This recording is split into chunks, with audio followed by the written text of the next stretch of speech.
Henry fails administrative principal of management. इसके अंदर सबसे पहले हेनरी फेल का इंट्रोडक्शन हम लोग देख लेते हैं। हेनरी फेल का क्या इंट्रोडक्शन है कि 1841 से लेकर 1925 तक का इनका लाइफ ऑफ स्पैन था, जिसके अंदर उन्होंने अपनी एज अ करियर की शुरुआत फ्रेंच माइनिंग इंजीनियरिंग के तौर पर की थी, लेकिन बाद में उन्हें सक्सेसफुली वो इंडस्ट्रीज़ की तरफ बढ़ गए और एक सक्सेसफुल मैनेजर बन गए। बाद में ही started his career as a mining engineer in a French mining company and rose to the position of chief managing director. यानी उन्होंने अपने करियर की शुरुआत तो स्टार्ट तो की थी उन्होंने माइनिंग कंपनी के अंदर एज ए इंजीनियर, लेकिन बाद में उन्हें प्रमोशन मिलते गया और वो चीफ मैनेजिंग डायरेक्टर के तौर पर प्रमोट कर दिए गए। After the conducting many experiment और observation in the organisation, Fayol proposed 14 principle of management which are explained in his famous book General and Industrial Administration. यानी बहुत सारे एक्सपेरिमेंट्स के बाद, बहुत सारे ऑब्जर्वेशंस के बाद, ऑर्गेनाइजेशन में सारे फैक्ट्स को चेक करने के बाद उन्होंने अपनी एक किताब जनरल एंड इंडस्ट्रियल एडमिनिस्ट्रेशन में, जो बहुत ही ज़्यादा पॉपुलर किताब है, उसमें उन्होंने 14 प्रिंसिपल्स ऑफ मैनेजमेंट के बारे में डिस्कशन किया और ये इनका सबसे बड़ा कंट्रीब्यूशन माना गया इस सेक्टर के अंदर।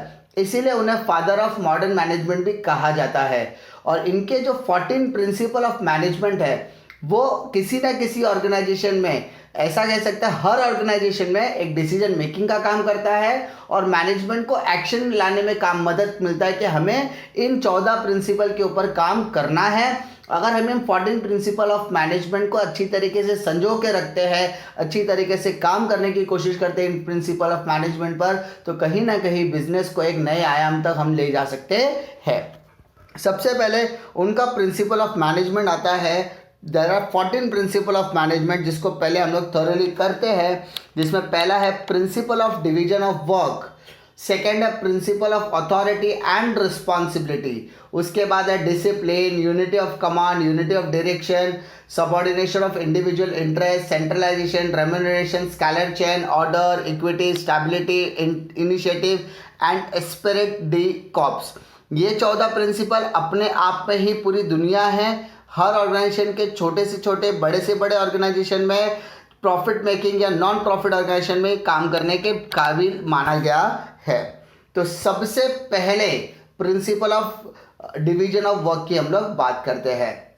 आपने अपने नॉर्मल फ्रेम ऑफ वर्क में देखा होगा या आप अपने घर में भी देखा रहेगा कि कभी भी कोई मेहमान अगर आता है या कोई भी स्पेशल ओकेजन आता है तो आप क्या करते हो, काम को छोटे छोटे हिस्सों में डिवाइड कर देते हो या लोगों में डिवाइड कर देते हो। जब आप किसी भी काम को अच्छी तरीके से डिवीजन ऑफ वर्क कर देते हो, कामों को अच्छी तरीके से डिवाइड कर देते हो, तो उसमें आपको जो भी काम दिखा देता है या जो भी काम आप दिखाई देता है उसको आपको बांटने के लिए कुछ चीज़ों को एनालाइज करना पड़ता है। सबसे पहले किसी भी ऑर्गेनाइजेशन में काम को डिवाइड करने के लिए technical knowledge, financial, commercial, security, operation, accounting and managerial ability देखी जाती है। और यहाँ पर इंसान अगर अपनी क्वालिटी, अपनी कैपेबिलिटीज़ के हिसाब से काम करता है तो वो उस पर्टिकुलर काम को करने के लिए बहुत ज़्यादा सक्षम होता है, बहुत ज़्यादा अपनी एफिशिएंसी को इम्प्रूव कर सकता है और वो जो भी काम परफॉर्म करने वाला है, वो जो भी एम्प्लॉय अपनी काम को अच्छी तरीके से निभाने की कोशिश करेगा।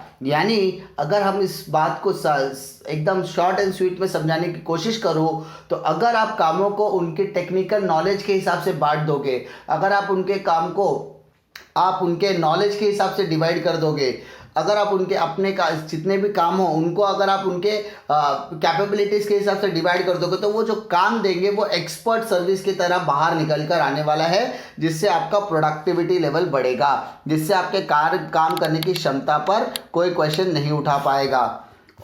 सेकेंड पॉइंट आता है बेटा principle of authority and responsibility. बेटा अथॉरिटी का मतलब होता है to taking a right decision at a right time, सही समय पर सही डिसीजन लेने को ही अथॉरिटी कहा जाता है। लेकिन जब हम रिस्पॉन्सिबिलिटी की बात करते हैं तो responsibility is a responsibility taken on our shoulder, जिम्मेदारी लेना। यानी जब हम नेसेसरी स्टेप्स की बात करते हैं, बिजनेस को आगे बढ़ाने की कोशिश करते हैं, तो हमारे कंधों पर जिम्मेदारी होती है कि हम सही डिसीजन लें। इसीलिए हम लोग बोल सकते हैं कि जब हमारे कंधों पर जिम्मेदारी होगी तो ही हम डिसीजन ले सकते हैं। और किसी भी मैनेजर के अंदर वो कैपेबिलिटी होती है कि वो जब वो काम करेगा उस particular given period of time में, जब वो टास्क को परफॉर्म करेगा तो वो उस चीज़ के लिए रिस्पॉन्सिबल होगा। और जब कोई इंसान किसी चीज़ के लिए रिस्पॉन्सिबल होता है तो वो कहीं ना कहीं अपनी जिम्मेदारियों को समझने की कोशिश करेगा और एक अपने डिसीजन के लेकर अपने गोल्स को अचीव करने की कोशिश करेगा। क्योंकि अगर वो बिजनेस के ऑर्गेनाइजेशन गोल्स के लिए कोई डिसीजन लेता है तो कहीं ना कहीं उसके पर्सनल गोल्स को भी अचीवमेंट मिलने वाला है। My dears, now point number 3. Now what is the point number 3? Principle of discipline. What do you mean by principle of discipline? D for discipline, D for discipline. Discipline मतलब discipline होता है। Discipline का simple मतलब मैं बताता हूँ, अनुशासन। कि अगर आप कोई भी काम करना पसंद करते हो, जब तक आप उसको डिसिप्लिन में नहीं करोगे, जब तक आप वो काम अनुशासन में रहकर नहीं करोगे, तब तक कोई भी एम्प्लॉय या कोई भी एम्प्लॉयर, तो एम्प्लॉयर एंड एम्प्लॉय में वो जो रिस्पेक्ट का बोलते हैं ना हम लोग, जो रिस्पेक्ट होनी चाहिए वो नहीं आएगी। यानी जब हम किसी भी काम को अच्छी तरीके से करने की कोशिश करेंगे, लीडरशिप क्वालिटी के साथ करने की कोशिश करेंगे, तो हमें उस लीडरशिप क्वालिटी को आगे बढ़ाने के लिए भी डिसिप्लिन का सहारा लेना पड़ेगा। वरना एम्प्लॉयर और एम्प्लॉय के इसमें कोई डिफरेंस नहीं रह जाएगा। ऑर्गेनाइजेशन के रूल्स एंड रेगुलेशन धरे के धरे रह जाएंगे। तो हमें हर चीज़ों को आगे ले जाने की कोशिश करनी है। Point number 4, principle of unity of command. बेटा, यूनिटी ऑफ कमांड का एग्जैक्ट मतलब होता है at one time one person को आप ऑर्डर दो तो वो आपको रिपोर्टिंग भी करने वाला है। एक इंसान अगर 10 लोगों को काम दे रहा है तो it is a very good thing. यानी एक इंसान, एक सुपीरियर 10 लोगों को अगर हैंडल कर रहा है तो वो सबको अपना अपना काम बांट दे। लेकिन अगर एक ही इंसान एक ही काम को एक से ज़्यादा लोगों में बांटेगा तो इट विल क्रिएट कन्फ्यूजन, वो कन्फ्यूजन क्रिएट करेगा। क्योंकि अगर कोई काम को हम एक इंसान से ज़्यादा में बांट देते हैं तो वो इंसान रिपोर्टिंग किसको करेगा। मान लो कि एक रतन टाटा सर है, रतन टाटा जी ने क्या किया, अपने कामों को 3 मैनेजर में बांट दिया। अच्छा, उन्होंने तो ये 3 मैनेजर को पता है हमें रिपोर्टिंग रतन टाटा सर को करनी है, लेकिन एक से ज़्यादा सुपेरियर है, एक से ज़्यादा ओनर्स है, तो एक से ज़्यादा ओनर होने पर वही काम जब आप कुछ लोगों में बांट देते हो तो वो कन्फ्यूजन क्रिएट करता है। एक एग्जाम्पल के तौर पे अनिल अंबानी और मुकेश अंबानी का ले लीजिए। अनिल अंबानी ने कम्युनिकेशन मैनेजर को कहा कि आप ये काम कर दो। उसी के टाइम पर उन्होंने प्रोडक्शन डिपार्टमेंट को भी कुछ इनिशिएटिव दिया, उन्होंने भी उनको काम दिया। और at the same time Mukesh Ambani ने भी कम्युनिकेशन मैनेजर और प्रोडक्शन डिपार्टमेंट को गाइडेंस दिया है। तो अब कम्युनिकेशन मैनेजर रिपोर्टिंग किसको करेगा, सेम काम रिपोर्टिंग किसको करना है, तो it will create a confusion. तो यूनिटी ऑफ कमांड क्या होना चाहिए, एक ही एंड से ऑर्डर आना चाहिए और एक ही एंड से बोलते हैं ना रिपोर्टिंग भी होनी चाहिए। तो it is a right approach to approach. किसी से काम करवा के लेने पर एक ही इंसान कमांडिंग में होगा तो ज़्यादा बेटर होता है, क्योंकि ये आपको कंफ्यूजन क्रिएट नहीं होने देता। Point number 5, principal of unity of direction. Principal of unity of direction का मतलब क्या होता है, जहां पर एक इंसान एक ही प्लान के साथ एग्जीक्यूशन में लाएगा। एक ऑर्गेनाइजेशन एक प्लान को एग्जीक्यूशन में लाने का अगर कार्य करती है तो उसे हम बोलते हैं यूनिटी ऑफ डायरेक्शन। जिसका मतलब हम लोग ऐसा बोल सकते हैं कि हर ऑर्गेनाइजेशन का एम्स एंड ऑब्जेक्टिव अलग होता है, तो हर ग्रुप को एक ऑब्जेक्टिव दे दिया जाए और उस ग्रुप से काम करवाने के लिए जो मैनेजर होगा वो एक प्लान पर एग्जीक्यूशन करेगा। तो वो मैनेजर रिस्पॉन्सिबल होगा उस पर्टिकुलर प्लान को एग्जीक्यूट करने के लिए। तो उसके जितने भी ग्रुप मेंबर्स होंगे वो सिर्फ उसके ही डायरेक्शन को फॉलो करने वाले हैं। इसे कहते हैं unity of direction. Point number 6, principle of subordination of individual interest to organisation interest. यानी जब आप अपने इंडिविजुअल इंटरेस्ट के लिए, यानी जब आप ऑर्गेनाइजेशन के मकसद को इंडिविजुअल इंटरेस्ट में कन्वर्ट करने की कोशिश करते हो, जब आप ऑर्गेनाइजेशन के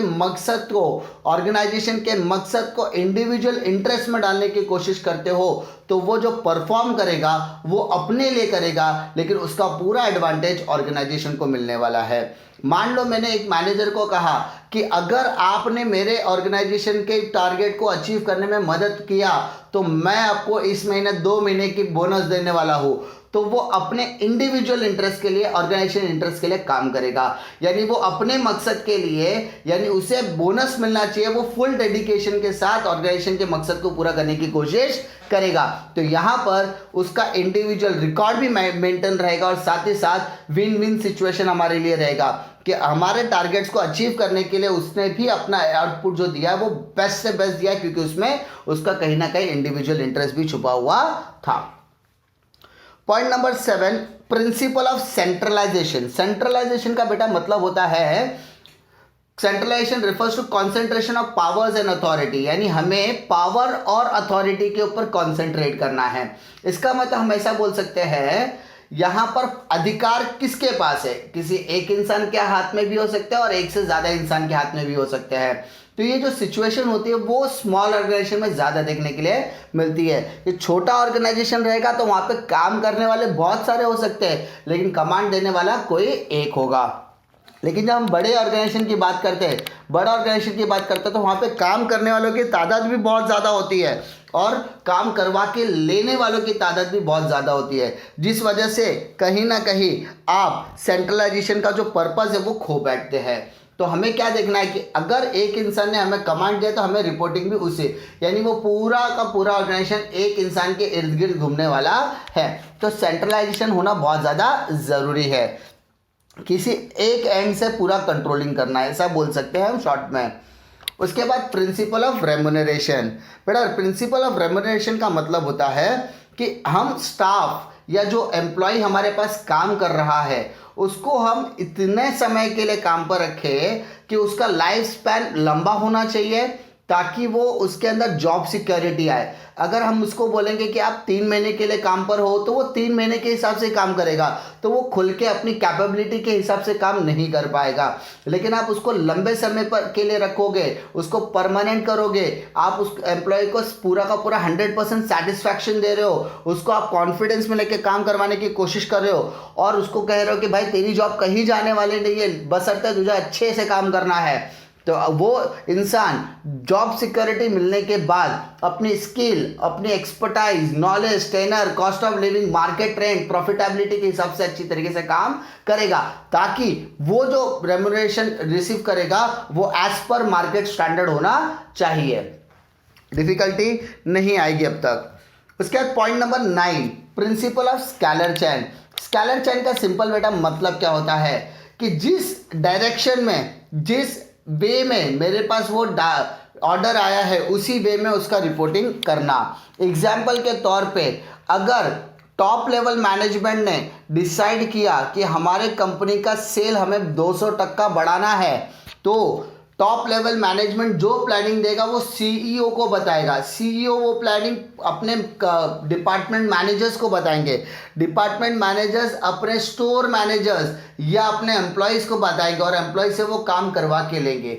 जब आपका टारगेट अचीव हो जाता है तो रिपोर्टिंग भी उसी डायरेक्शन में होनी चाहिए, उसके रिवर्स।